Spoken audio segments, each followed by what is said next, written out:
में जाना, लेकिन जंग यहोवा लड़ेगा यीशु मसीह के नाम में। आपको लड़ना ना पड़ेगा बीमारियों से, आपको लड़ना ना पड़ेगा, क्योंकि परमेश्वर को एक चीज अट्रैक्ट करती है, वो है धन्यवाद, वो है धन्यवाद। याद रखना, उपवास में धन्यवाद जब आप करते हैं, अपनी कमजोरियों में, अपनी परिस्थितियों में, अपनी गरीबी में आप जब धन्यवाद करते हैं, परमेश्वर को ये चीज पसंद आती है। उसकी तरह जैसे आपको हलवा किसी के कमरे में पड़ा हुआ दिखता है, तो बनता हुआ मुर्गा दिख रहा हो, उसी समय नाक आपका उधर जाता है। ऐसे ही परमेश्वर की नाक भी, उसका मुंह भी उधर आ जाता है जिधर धन्यवाद कर रहे होते हैं लोग। हालेलुया। याद रखना यही बात, अगर आप अपनी परिस्थितियों, अपनी गरीबी में, अपने हालातों में परमेश्वर को धन्यवाद करना शुरू करो, अपने हाथों को उठाओ और कहो परमेश्वर धन्यवाद हो इन बीमारियों के लिए, धन्यवाद हो इन कर्जों के लिए। अगर पवित्र आत्मा ये मेरी जिंदगी में ना होते तो मैं चर्च में आने वाला नहीं था। आपकी परिस्थितियां चेंज जब तक नहीं होती, जब तक आप मुसीबतों में धन्यवाद नहीं करते। अय्यूब ने परमेश्वर को धन्यवाद दिया, परमेश्वर ने कहा अच्छा। अय्यूब ने और राजा दाऊद ने धन्यवाद दिया, परमेश्वर ने कहा ले करे कि आज से मैं तेरी परिस्थितियां पलट देता हूं यीशु मसीह के नाम में। कह रहे सिर्फ एक ही बात है जो परमेश्वर को अपनी ओर खींचती है, कह रहे कि वो है धन्यवाद। हालेलुया। आज से आपको तैयार रहना है। अगर आज आप तैयार हैं, लेकिन उपवास का फल, लोग बोलते हैं क्या मिलता है उपवास का फल, लेकिन जब उपवास किया उसके बाद योशापात ने 3 दिन सोना इकट्ठा किया उस दिन। हालेलुया। 3 दिन सोना इकट्ठा किया, ध्यान किया परमेश्वर ने। याद रखना, मैं कह रहा हूं इतनी आशीष आएगी, 3 दिन क्या 3 महीने तक इकट्ठे करते रहोगे यीशु मसीह के नाम में। 3 महीने तक इकट्ठे करते रहोगे, आशीषें होंगी आपके घर। उपवास का फल है जब योशापात को मिल सकता है कि सोना इतना गोल्ड करा, क्योंकि जब उपवास में उसके बाद जब वो लड़ने के लिए गया तो परमेश्वर वहां पर जंग लड़कर चला गया था, सबको मार कर चला गया। और उनका जो सोना था उस दिन 3 दिन लगे उसको इकट्ठा करने के अंदर। मैं कह रहा हूं कि आज परमेश्वर आपको वो गोल्ड, वो पैसा, वो चीज जो आप चाहते हैं, परमेश्वर उपवास करने वालों को देने वाला है यीशु मसीह के नाम में। आपकी परिस्थितियां हटाने वाला। लेकिन उससे पहले आपको कहना, भजन संहिता 1:1 में लिखा, कह रहा कि वहां पर दुष्टों की संगति ना करना, दुष्टों की संगति ना करना, उनके चलाए ना चलना। अगर आज आप विश्वास कर रहे हैं इन बातों पर, पवित्र आत्मा हाँ पढ़ेंगे, देखो क्या लिखा। क्या ही धन्य है वो पुरुष जो दुष्टों की युक्ति पर नहीं चलता और ना पापियों के मार्ग में खड़ा होता है। सारे बोलो हालेलुया। कह रहा है जो धन्य है वो पुरुष जो दुष्टों की युक्ति पर नहीं चलता। एक है कि चलना, सुनो, एक है चलना और फिर है रुकना और फिर है बैठना।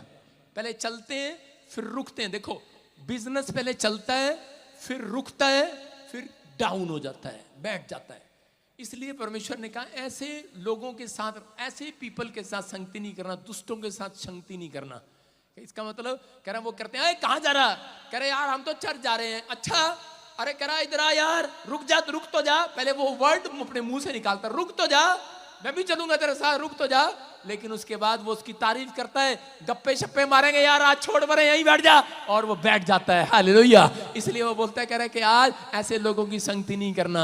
आप आशीर्वाद में बदलेंगे, आपका मुंह आपके लिए कई बार शराब का कारण बन जाता है, इसीलिए आपकी ग्रोथ नहीं होती। इसलिए पवित्र आत्मा ने कहा उपवास जब आप रखो और प्रार्थना करो, उस दिन अपने बच्चों को आशीर्वाद देना शुरू करो, अपने बिजनेस को आशीर्वाद देना शुरू करो। हम उत्पत्ति के चैप्टर में 49:22 में जब हम पढ़ते हैं, वहां पर याकूब ने करे कि अपने बच्चों के लिए भविष्यवाणी किया, अपने बच्चों के लिए।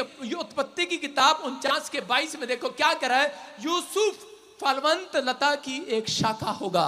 अपने बच्चे को आशीर्वाद दे रहा है, कह रहा है वह सोते के पास लगी हुई फलवंत लता की एक शाखा होगा, उसकी डालियां भीत पर से चढ़कर फैल जाया करेंगी। हालेलुया।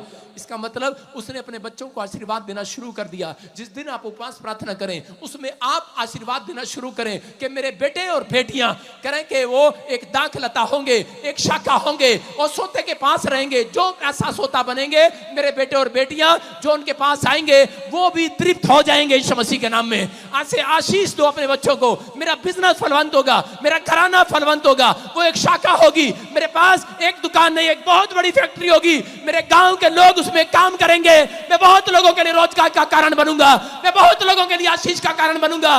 मेरी प्रेयर है कि मैं आज से अपने लोगों के लिए आशीष का कारण बनूं, मैं अपने गांव के लिए, अपने शहर के लिए, नुक्कड़ के लिए, अपने देश के लिए आशीष का कारण बनूं। परमेश्वर का आत्मा कह रहा है आपके बोल, आपके भविष्यवाणी के बोल, आपके मुंह के आशीर्वाद आपके बच्चों की डालियों को फैला देंगे, जड़ को फैला देंगे, फैला देंगे। पिला देंगे। और एक दिन कह रहा याकूब ने अपने मुंह से जो निकाला और उसका बच्चा मिस्र में प्रधानमंत्री बन गया। हालेलुया। उसने कहा इसकी जड़ें फैल जाएंगी।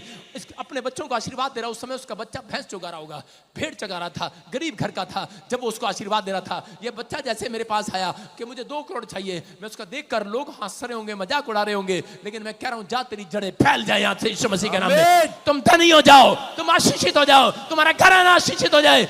उपवास के अंदर आपने अंगीकार कर लिया, पश्चाताप कर लिया, आपका मुंह शुद्ध हो गया है। अब उपवास करने वालों के मुंह से जो निकलता है वो पूरा होता है, वो भविष्यवाणी होती है यीशु मसीह के नाम में। अपने बच्चों को आशीर्वाद देना शुरू करो, अपने परिवार को, अपने बिजनेस को, अपनी हड्डियों को, नसों को, अपने मांसपेशियों को, अपने लीवर को, अपनी किडनियों को आशीर्वाद देना शुरू करो।